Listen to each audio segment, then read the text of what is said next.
Okay, good morning.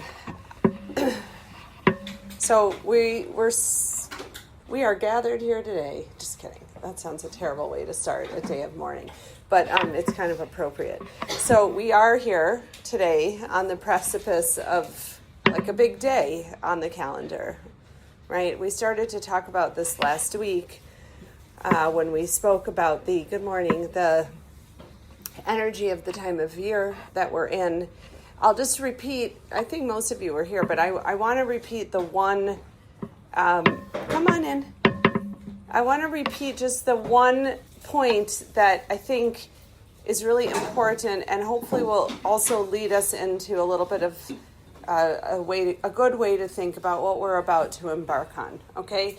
So what I mentioned last week is this idea of having set times for certain emotional experiences, certain, it's not just emotional, but it's like, on our path towards personal growth, right? Like we're all on that journey of our own personal and spiritual development. And we travel along that journey with a lot of things that come our way that help us along in that journey. Not all of the things are we excited about, right? In fact, probably the things that really push us to grow on our own spiritual path, our own personal life's journey, are often the things that are more challenging. And those challenging things are the ones that often push us the hardest or push us the farthest. To get through them, we end up feeling, hopefully on the other side of them, that we can look back and see that they helped us to get to where we are, which is an important part of our own growth. Try at least to learn something from those things. So that being said, and I think it's important to always, as the Jewish people, to case our spiritual paths, our spiritual journeys, with one really important caveat. And that is that we don't travel that path for ourselves alone. We don't work on spiritual growth. We don't work to become the best versions of ourselves, which is ultimately what that means, right? Growing spiritually, growing as a person, means that we have potential. Each one of us has God-given, God-endowed super potential. Otherwise, we wouldn't be here walking around on the earth, right? Because God doesn't need us if he doesn't need us. So if we're here, he needs us, and he gives us, each one of us, our own unique spiritual potential, our own unique abilities to impact the world. And that's what we're always working towards, is to bring down and bring within ourselves that best version of who God wanted me to be, which is not the same as what he wanted Kayla to be, and not the same as what he wanted Rachel to be, and so on. We could go around the room, right? So each one of us has that unique potential that was only given to us. And our life's journey is really about uncovering that potential and manifesting it. And again, what I want to say about this that makes us unique as the Jewish people, I'll take that back. I don't know if it's unique to us as the Jewish people, but I will say that it is a unique mission that we have as the Jewish nation, is to take that potential that each one of us has, not to keep it for ourselves, not to say the end all and be all for me is to feel amazing and to zen out in the world in tree pose, right, all the time, and just feel good and feel like we've arrived at our potential. We do all of this work. We do all of this growth, all of this pushing of ourselves to maximize our potential and to become who we're meant to be, so that we are contributing to the world, right? If I'm not doing my job, if I'm not reaching my potential, if I'm not getting to where I'm meant to be, then not only am I missing out, but all of you are missing out on the version of myself that I'm meant to be. That makes sense? Okay, and it's not just all of you, right? But if you have a critical role to play, which you do, telling you might not know what it is yet, and that's life's work, is trying to figure that out. But you do have a critical role to play. And if you're not playing your role, or if you're not working to understand your role, or you're not working to do the repair of your own midot that needs to be done in order to be the best version of yourself, then the world is missing out on that version of yourself. Okay? So it's always important, because I think sometimes spiritual journeys can be very almost like egotistical or self-oriented. And sometimes you see that. Like, you see that people maybe are extremely spiritually connected, but they're not necessarily playing in the real world. They're not really thinking about their own growth in terms of how it can impact those around them. And that's always the way that we want to couch that. Now, what we spoke about last week, and what I'll remind you of, is that part of that spiritual development, part of growing as a person, is acknowledging that there are times of great challenge. There are times of great pain. There are times of great sadness. There are times, perhaps deeper than all of those things, of great disappointment, right? Where we wanted things to be a certain way, or we hoped things would be a certain way, or we worked really hard for something to become a certain way, and it didn't happen. Right? Or things didn't happen the way that we hoped that they would. Sometimes there's really tragedies, right? Not just the things that you move on from, but like real tragedy. That is a real part of our lives. There's real pain. There's real loneliness. There's real suffering. There's really hard things that happen in the world, and that people go through, and that people experience. To ignore that is never good, because you can't really ignore it, right? Things don't just, if we pretend they didn't happen. So what Hashem has given us, and what Chazal has given us the tools to be able to do, is to take one period of the year and to really focus on those things. And that's right now. Our goal is to focus on those things, to give them space within the whole process of the journey that we're on, to give it space, to give it time, to let it be felt, okay, in order for us to be able to move on and carry on with all of the other steps and aspects to our personal journeys, which happen throughout the year as well. So we will leave this time, we will leave Tisha B'Av, please God, with Mashiach, okay? Either way this is going to work. If Mashiach comes, it's going to also work, right? We leave Tisha B'Av, and 5 days later, we find ourselves at Tu B'Av. I'm not going to talk so much about that today, but Tu B'Av is a tremendous time of closeness to HaKadosh Baruch Hu. It's a tremendous time of togetherness. How do I know, right?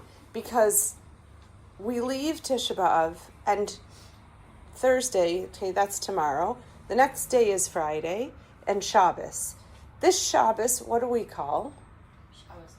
Shabbos Nachamu. Nachamu comes from that same root as Menachem, right? Which means comfort or consolation. It's connected to the word comfort, but in this context we call it consolation. That is the Shabbos that we experience right after Tisha B'Av. It's a Shabbos of consolation. Yeah. That's a really good question. What? We move it to Sunday. Yeah, that's why we often have, it's called a nidche, where Tisha B'Av doesn't fall when we're not actually having Tisha B'Av on the day that we're supposed to have it. So, but I don't know if it actually comes out on Shabbos ever. It might not. It might that we have a nidche when it's on a Friday, because we wouldn't, I'm not sure. We wouldn't observe Tisha B'Av on Shabbos, though. So the Shabbos after Tisha B'Av is a Shabbos of consolation. So right after, okay, we go through this process of feeling, of immersing of ourselves, not running away from it. There's a very common, my kids do this. I mean, I do it to a certain extent. Now there's like a million things that you can watch online on Tisha B'Av. And then, like my kids will watch, like Schindler's List or something that is a really sad Holocaust movie. Like, that's okay, and I'm not telling anybody not to do that. It's a very long day. So we do need to do some things to fill up our time, and we want to be in the spirit of Tisha B'Av. But more than just distracting ourselves and numbing ourselves from the day, my suggestion is that we use this day for what it is, right? Which is that day that we pinpoint to actually immerse ourselves in the pain.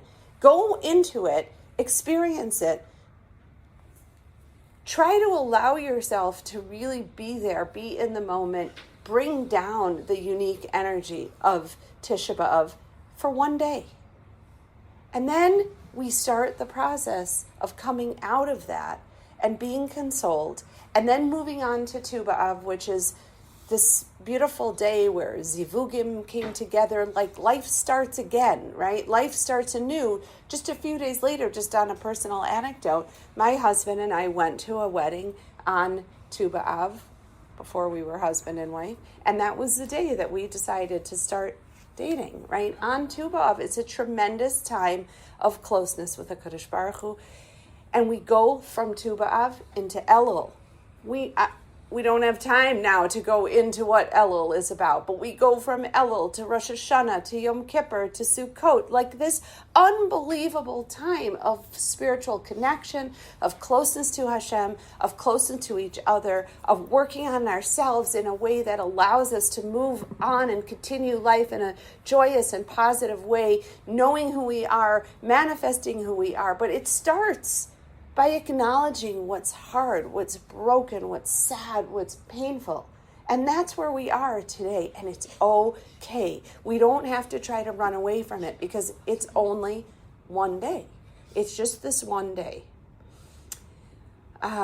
So I want to, that doesn't work. I just want to use the remaining couple of minutes for us to perhaps write down or say out loud some of the things that we can give us a little bit of focus for the next, starting tonight and going, what's going on? You don't have to share your personal stuff. You can if you want to, if you're comfortable.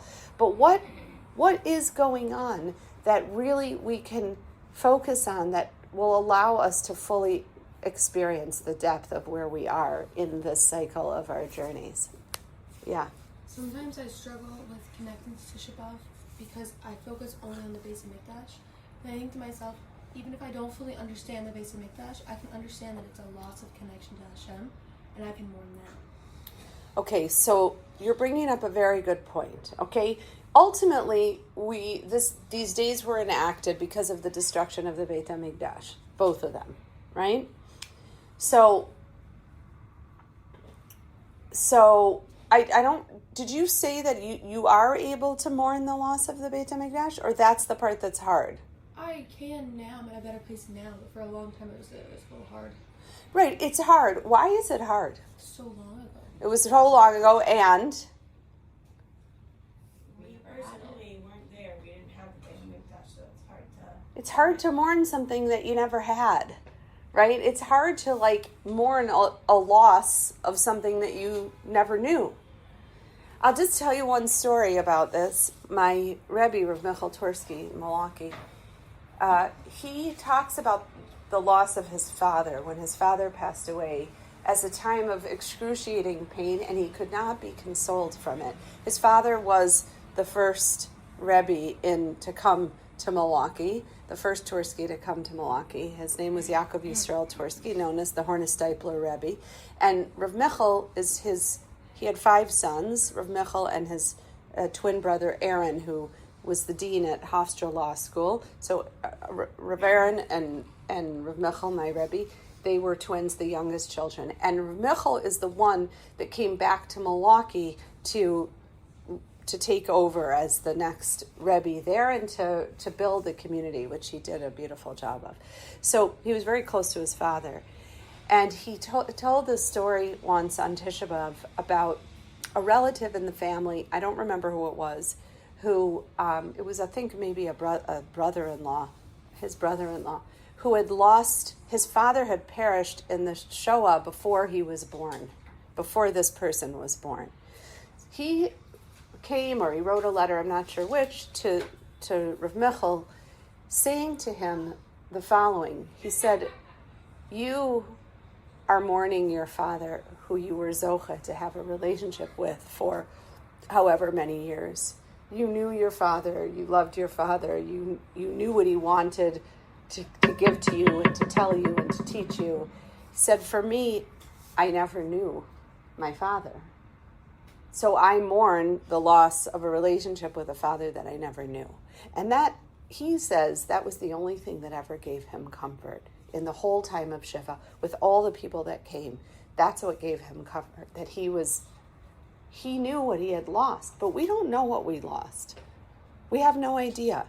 And that's why maybe you're on a very I don't mean this in a placating way, but even to be able to say, I could mourn the loss of the relationship with Hashem, it's so hard because we don't know what the potential of that relationship is, right? We don't know what it was like back then, right? So that's why we look at these things that are going on in the world and we try to use those to help us to feel that pain. So what are some of those things?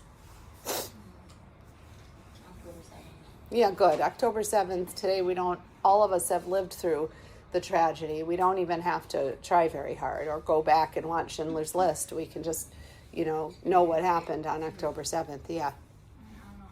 I usually think of how it could have affected the people rather than, it's hard to one big microchurch and also one thinking about what people went through, the fires and everything. Yes. Did you guys hear about what they just found? Yeah. Did everybody? I'll just tell you really quick that they found these beams that formed the ceiling of the Beit HaMikdash from the first Beit HaMikdash. They found them intact because this is some real. I was just listening to it in the site of where it was. Yeah, but Well, one of the interesting things that they said is that when they came back and rebuilt the second temple, they left the destruction as it was and they built over it. And something about that preserved these beams and the rings that held them together. They were able to date within 10 years, and they dated them to 586. It's crazy. Yeah. Okay. Yeah. The disunity among the Jewish people. Very good. Excellent. So knowing how much, I would say disunity is a very nice word. You could say a lot worse words for the state of the Jewish people. I think that, how many of you were here on October 7th? Anybody? Okay, so I'll tell you that October 7th here in Israel, really October 8th, I've never experienced anything like the connection and the unity that the people felt to each other. Everybody mobilized and jumped into action, and everybody was together. There was no, and here we are again, just a little while after, and everybody is in a state of pirud. Everybody is in a state of disconnection. So that's an incredibly sad and scary thing to have to feel. But that is something that is an incredible manifestation of what we don't have. And all you have to do is go on the news. You don't even have to look to try to figure that one out. Okay, good. Anybody else have anything to add? Yeah. The war with Iran, all the current wars and our soldiers. Yeah. Good. So what we're currently going through. Okay, this is all very good. It's very national oriented. What about ourselves? Right? If we say that this is the day that we're allowing ourselves the space to just feel the pain, feel the sadness, to cry, to let it out, to be connected to what's really hard in our lives, It doesn't all have to be about these very lofty ideas of the disunity of Am Yisrael. It can also be about our own personal tsar. Yeah. I guess sometimes also you think about like your family history and their trajectory and like how that impacted Good. your childhood, things that you missed out, or Good. you see family members who are fully lost and you wish, when I go to important sites here, I say to myself like, wow, if X family member were here with me, they Oh, perhaps beautiful. would be living a very different life. Beautiful. And they don't see what I see. Yes, exactly. That's exactly it, right? Like people not being connected to this concept of having potential or a connection with the Kadosh Baruch Hu, like with Israel, right? With our home. People that are completely in the opposite perspective. Those are all things that we can give space and energy and breathe oxygen in, but just in a limited amount of time, 25 hours. Okay, what else? Anyone else? Yeah. It seems very surface level, but my inability to speak Hebrew, it really pains me when I walk around and don't understand when, like, Jews are speaking and Israelis, and, like, I feel like that disconnect. Good. So to make that maybe broader, right, is to just think about, it's not surface, it's like where we want to be and where we're not, right? So we'll do much more of that when it comes to Rosh Hashanah, Elul, Rosh Hashanah, Yom Kippur, of goal setting and working on our own like personal goals and where we are and where we're not. But maybe what you're saying is also that there's a certain pain about the things that are really challenging for us on a personal level that we want. Like this is maybe the time to give some thought to that. I'm going to just say it for everybody, but all of us would like things to be a certain way in our life that they're not. Okay? And I'm just going to say it. Like, let's say you want to be married and you're not, right? Like, we don't spend the rest of the year being sad about that. We do things to work on it. We try to move forward. We work on our emunah and bitachon. But it is okay to be sad about that for a fixed amount of time, right? It's okay to be sad about that. It's okay to be sad about wanting children and not having children. It's okay for me to be sad about things that I want for my children that they don't yet have. This is the time, guys. And the more we give it the oxygen, we give it the intention, we don't numb ourselves by watching, one movie after the next, but we actually take some time to think, to feel, to cry, to write, to daven, to do that. We will use this time in exactly the way that it's been given to us to use, to bring down this energy and to allow ourselves the very next day to start to feel the healing, the consolation, the menachem part of the nachamu part of this month. Yeah.